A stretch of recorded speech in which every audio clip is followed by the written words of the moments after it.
একটু জায়গা দিও,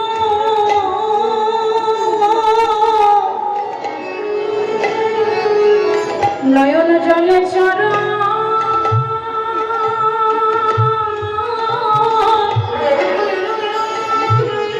চরণ ধোয়ে দিল প্রভু জননীর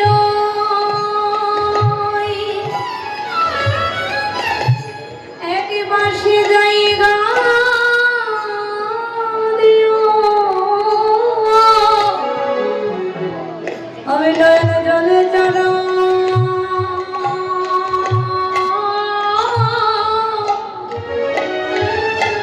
চরণ ধোয়ে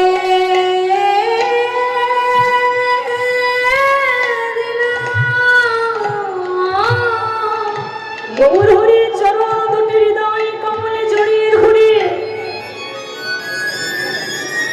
নয়নের জল দিয়ে গৌরের চরণ দুটি ধৌত করছে। গৌর হরি ওই পুকুরটাকে দর্শন করে ডেকে ডেকে বলছে, হরি গৌর হরি বল, একবারই যখন আমার কাছে এসেছিস তাহলে একবার মধুমাখা কৃষ্ণ বলটা তোর বদনে বল, এই হরিনামটা একবার তোর বদনে বল, একবার তুই কৃষ্ণ বল, হ কৃষ্ণ বল। চিন্তা করতে পারেন গৌরাঙ্গ মহাপ্রভু কুকুরটাকে দর্শন করে বলছে, ওরে একবার মধুমাখা কৃষ্ণ বল।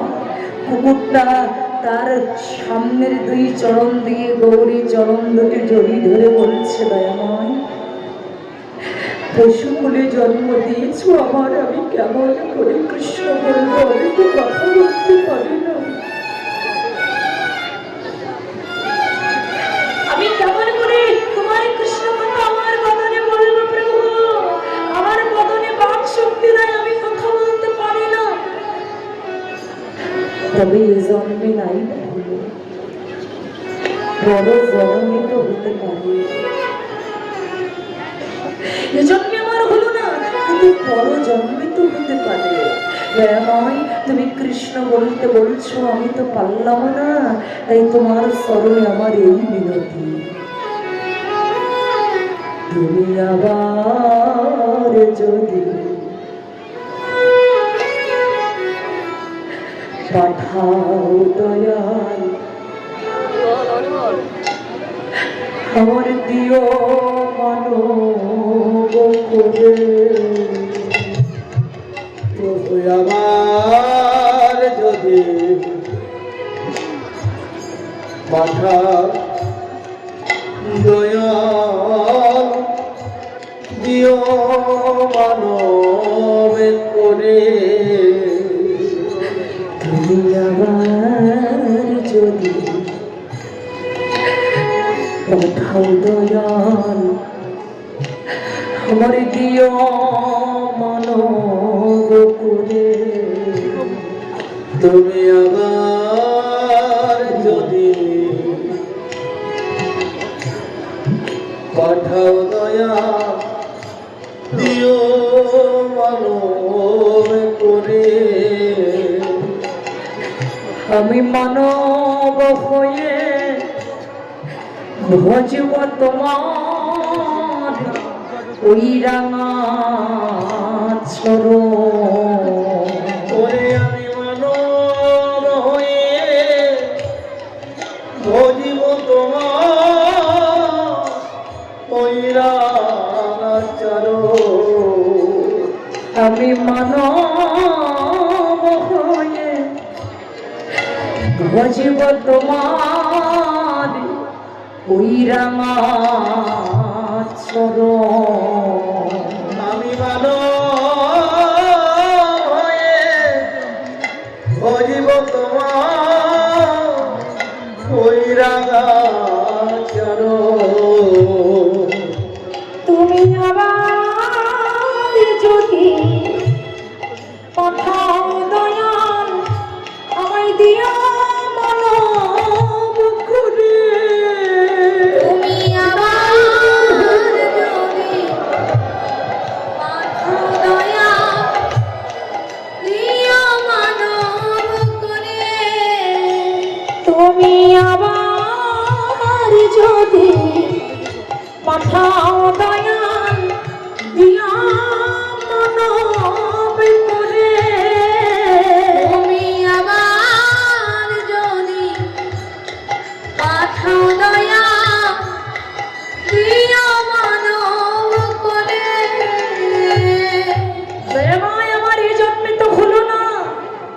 তাই তুমি বড় জন্মেই যদি আমার আবার কোনো জায়গায় জন্ম দাও, তবে তুমি আমার মানব কুলে তুমি জন্ম দিয়ে প্রভু, আমি যেন মধুমাখা কৃষ্ণ বলটা তোমার বদনে আমার বদন আমি বলতে পারি।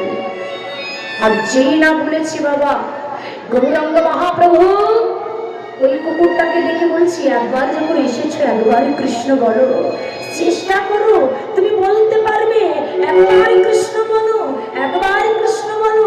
যেই না গৌর হরি বাহুর ধারণ করে কৃষ্ণ বলছে, কৃষ্ণ নাম করছে, গৌর হরি বাহুর ধারণ করে কুকুরটা তার সামনের দুটি চরণ তুলে দিয়েছে। সামনের দুটি চরণ তুলে দিয়ে কৃষ্ণ বলবার চেষ্টা করছে। হঠাৎ করে গৌরী কৃষ্ণ বলছে, আর এই কুকুরটা কৃষ্ণ বলবার চেষ্টা করতে করতে হঠাৎ করে বলে উঠলেন। গৌরীর বলা শুনে ও চেষ্টা করতে করতে বলে উঠেছে, কৃষ্ণ কৃষ্ণ কৃষ্ণ হে কৃষ্ণ কৃষ্ণ কৃষ্ণ হে কৃষ্ণ কৃষ্ণ কৃষ্ণ হে কৃষ্ণ কৃষ্ণ কৃষ্ণ হে কৃষ্ণ কৃষ্ণ কৃষ্ণ হে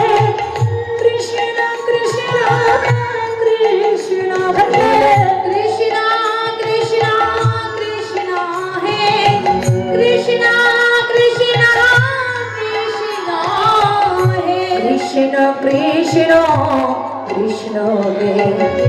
কৃষ্ণ কৃষ্ণ কৃষ্ণ কৃষ্ণ হে কৃষ্ণ কৃষ্ণ কৃষ্ণ হে কৃষ্ণ কৃষ্ণ কৃষ্ণ হে কৃষ্ণ কৃষ্ণ কৃষ্ণ হে কৃষ্ণ কৃষ্ণ কৃষ্ণ হে কৃষ্ণ কৃষ্ণ কৃষ্ণ হে কৃষ্ণ কৃষ্ণ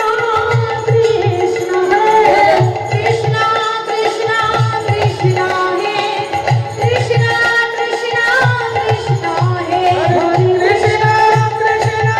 কৃষ্ণ হে কৃষ্ণ কৃষ্ণ কৃষ্ণ হে হরি গাইছে, হরে কৃষ্ণ কৃষ্ণ কৃষ্ণ কৃষ্ণ হরে হরে হরে রাম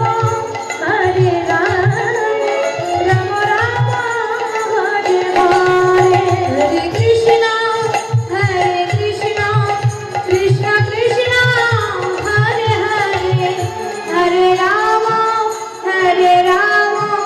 রাম রাম হরে হরে।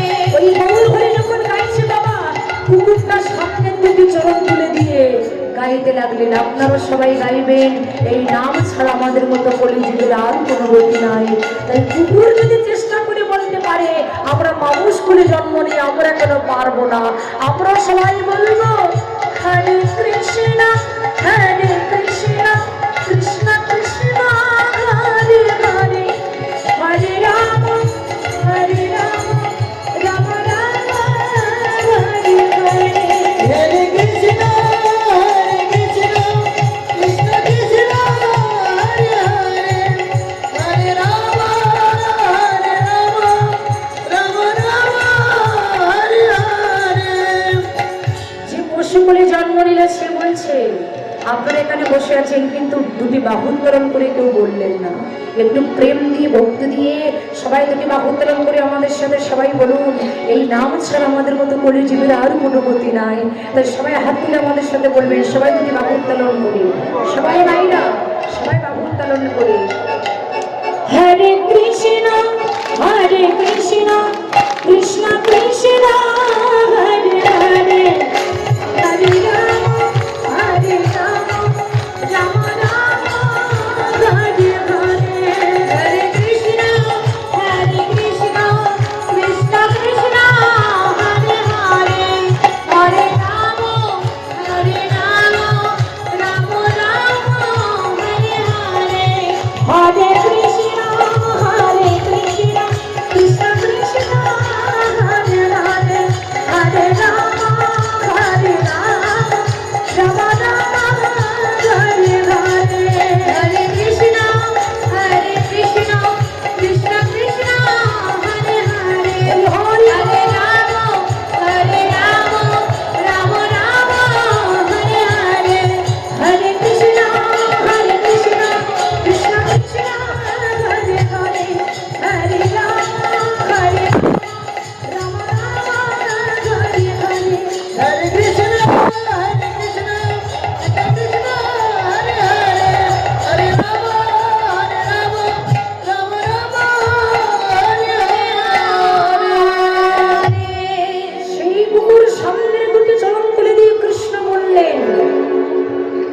বাবা যে ভক্তগুলো কুকুরের সাথে যেতে চাইছিল না, তারা এসে দেখে দুটি বাহু উত্তোলন করে সেই কুকুর কৃষ্ণ বলছে।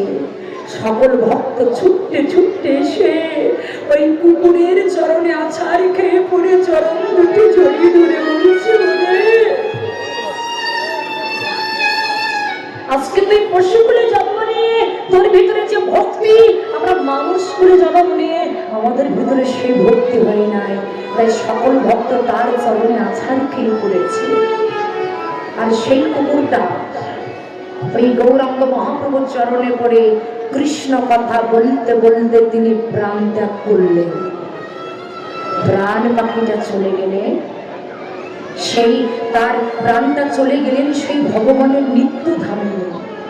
আর এই কুকুরের মহোৎসব আমার গৌর হরি প্রত্যেকটা ভক্তকে ডেকে বলছে, ওরে এই তো কুকুর নয়, এর নাম দিলাম আজ থেকে ভক্তিমা। এই কুকুর নয়। আর এই কুকুরের মহোৎসব প্রত্যেকটা বছরে নবদ্বীপে হয়। তাহলে দেখুন, সে পশু কুলে জন্ম নিয়ে, কুকুর কুলে জন্ম নিয়ে আমার ভগবানকে চিনতে পেরেছে, আমার গৌর হরিকে চিনতে পেরেছে, কৃষ্ণ নামকে আশ্রয় করতে পেরেছে, কিন্তু আমরা একাদশী করতে পেরেছে। আর আমরা মানুষ কুলে জন্ম নিয়ে আমরা ভগবানের নামে কি করলাম? তাই গৌরাঙ্গ মহাপ্রভু সেই মধুমাখা হরি নামের নামে মাথায় করে নিয়ে আমাদের মতো কলিজীবকে ডেকে ডেকে বললেন, এই নাম ছাড়া তোমাদের মতো জীবের আর কোনো গতি নাই। গৌরাঙ্গ মহাপ্রভু যখন বাবা নবদ্বীপের পথ দিয়ে চলেছেন, গৌর হরিকে ডেকে কি বললেন? হেমশয়ী অধিগুণা সুমধুর হাসুথুরা জবজন নয়ন আনন্দ। হেম মানে হলো সোনা। তাহলে গৌর হরিকে কোন সোনা বললেন বাবা? এ জগতে সোনা তো অনেক প্রকারই আছে, হাতে সোনা, কানে সোনা, নাকে সোনা, গলায় সোনা, পা সোনা। তাহলে গৌর আমার কোন সোনা? বলে যে সোনা হাতে কানে নাকে পড়ি এই সোনা গৌর নয়, আর এই সোনার সঙ্গে যেন আমার গৌরকে তুলনা করবেন না। তাহলে গৌর কোন সোনা বাবা? গৌর কোন সোনা? বলে হাতে সোনা, কানে সোনা, নাকের সোনা নয়। তাহলে গৌর কোন সোনা? বলছে গৌর হচ্ছে উপাসনার সোনা। জাগতিক জগতের সোনা যদি আমরা অঙ্গে পরিধান করি, তাহলে এই জগতে তার ভিতরে মান বেড়ে যায়, গৌরব বেড়ে যায়, অহংকার বেড়ে যায়। কিন্তু যদি কোনো ভাগ্যবান, কোনো ভাগ্যবতী শ্রী গুরুদেবের রাতুর চরণ আশ্রয় করে আমার গৌর সোনাকে যদি একবার কেউ হৃদয় আসনে বসাতে পারে,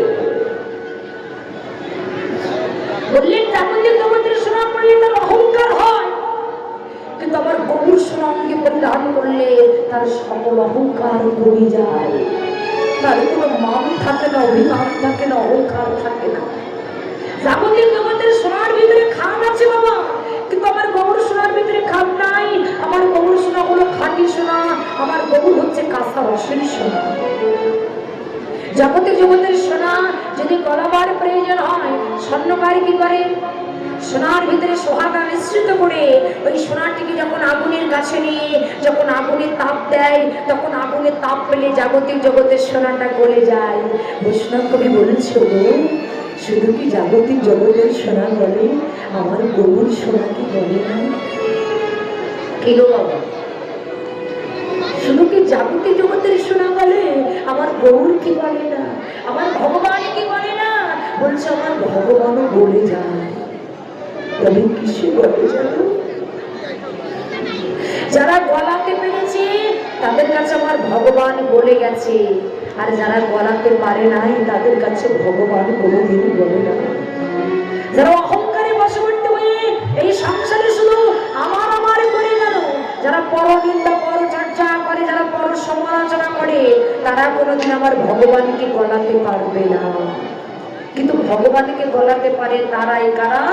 যারা নিজের মধ্যে কোনো কিছু না রেখে এই জীবন যৌবন মন প্রাণ জন্মের মতো গৌর গোবিন্দের রাতুর চরণে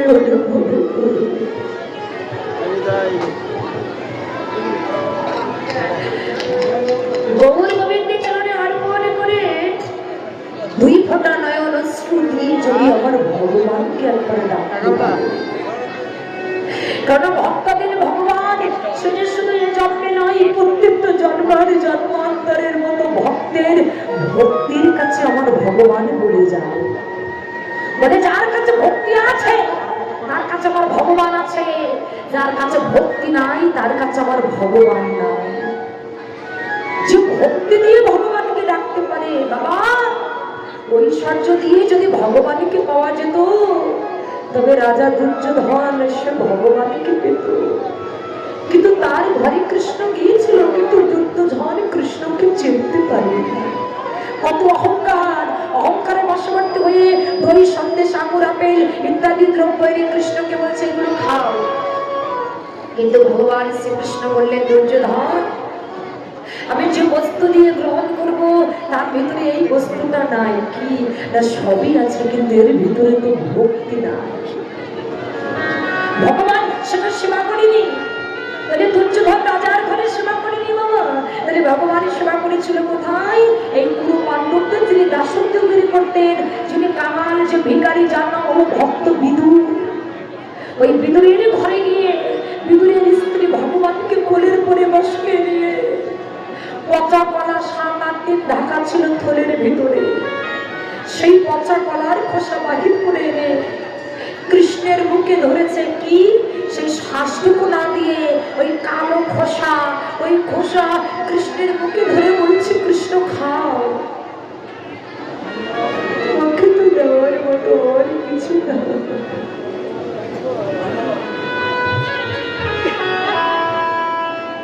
আমি তোমাকে কি দেবো?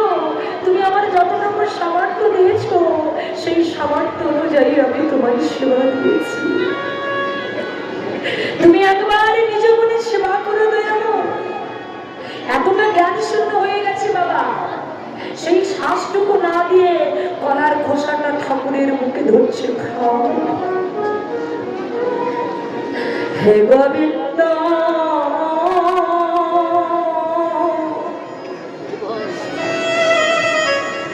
দয়াময়, দয়াময় তোমার দেওয়ার মতো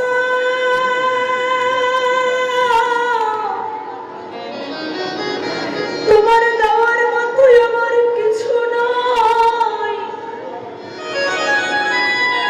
তুমি আমায় যা দিয়েছো তাই দিয়েছি। তুমি যা দিয়েছ তোমায় তাই দিয়েছি।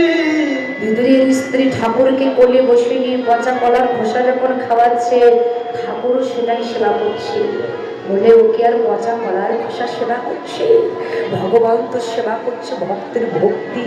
এদিকে বিদুর গিয়েছিল স্নান করতে, নাভি জলে দাঁড়িয়ে একটা বাসন নেংড়াচ্ছিল। ঠিক সেই সময় কুলে দাঁড়িয়ে কে যেন বিদুরকে বললো, তোমার বাড়িতে দেখলাম ঠাকুর এসেছে। আর যে না এই কথাটা শ্রবণ করেছে, ওই যে বসনখানা পরিধান করবে সেই কথাটা মনে নাই। ওই বসনখানা নিংড়াতে নিংড়াতে বাড়ি এসে দেখে তার স্ত্রী ঠাকুরকে কোলের কোলে বসিয়ে নিয়ে ওই পচা কলার খোসা, ওই শ্বাসটুকু না দিয়ে খোসাটা ঠাকুরের মুখে ধরছে। বিদুর তার স্ত্রীকে রেগে বলছে, পরাশরী তুমি পাগল হয়ে গেছো? আমার ঠাকুরকে পাগল পেয়েছো? শ্বাস না দিয়ে তুমি খোসা দিচ্ছ। বিদুরের স্ত্রী বলছো, গো মাথা তো আমার খারাপ হওয়ার কথা, তোমার নয়। ঠাকুর আমার কোলে বসে আছে, আমার মাথা খারাপ হবে। কিন্তু তুমি তো ঠাকুরকে দেখোনি, শুধুমাত্র শুনেছে যে ঠাকুর তোমার বাড়িতে এসেছে। তাই বসনখানা পরিধান করার কথাটা মনে নাই। এমন উলঙ্গ বেশে তুমি ঘরে চলে এসেছো। বিদুর তাকিয়ে দেখে যে উলঙ্গ বেশে ঠাকুরের সামনে দাঁড়িয়ে আছে। বিদুর ছুটতে ছুটতে গিয়ে আমার কৃষ্ণের চরণ দুটি বুকের ভিতরে জড়িয়ে ধরে বলছে, তুমি একবার বিশ্বাস করো, আমি যখন তোমার কথা শুনলাম যে তুমি আমার ঘরে এসেছো, আমি যে বসনখানা পরিধান করব, এই বসনখানা পরিধান করার কথাটা আমার মনে নাই। তোমার নাম যেই না শ্রবণ করেছি, শ্রবণ করেই আমি ছুটে এসেছি দয়াময়। চরণ দুটি যখন হৃদয় কমলে জড়িয়ে ধরলে, বিদুরের দিকে লক্ষ্য করে আমার গৌরঙ্গ মহাপ্রভু বিদুরকে দেখে বলছে,